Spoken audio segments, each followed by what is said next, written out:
Number 20 says, what two properties of equality justify the steps you use to solve problem 18, which you didn't do. So let's look over on now on page 264, and there's a box. And in the box are the properties of equality.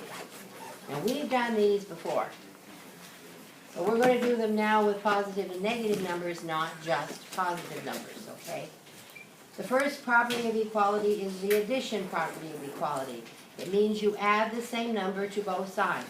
That number may be positive, that number may be negative, but you just add the same number to both sides of the equation. Don't just do it on one side. You got to do it on both sides of the equal sign. Otherwise, it's no longer an equation. It has to come on both sides. All right, now the second one is the subtraction property. And that could be you're subtracting a positive number, you could be subtracting a negative number.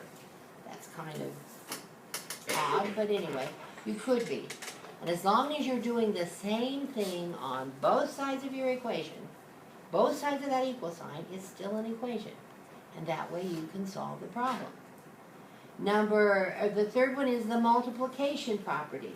If we multiply both sides of that equal sign, both sides, at the same number, we still have an equation. And the fourth one is the division sign, or division property, and that gives us the same thing. So if we look at problem number 17, problem number 17 says negative 5x minus 3 equals 12. And we want to solve this. Now we solved equations like this earlier this year. So this isn't totally new, but we're going to have some negatives to deal with now. The first thing we're going to want to do is add 3 on both sides. Why do we add 3? So that that drops out. If that drops out, we still have negative 5x. So you have to write that down. Negative 5x equals 12 plus 3, which is 15. So we just have used the addition property of equality.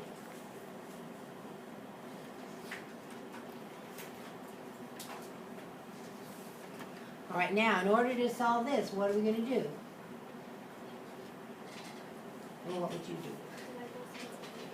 Okay, so you divide both sides by negative 5. And we would come up with x equals negative 3. Right? This is the division property of equality. All right, now, are these the only ways? No. No? Well, if you can't remember. The book is pretty clear, so you can just follow what they say. All right, and we'll do some more with it tomorrow, okay?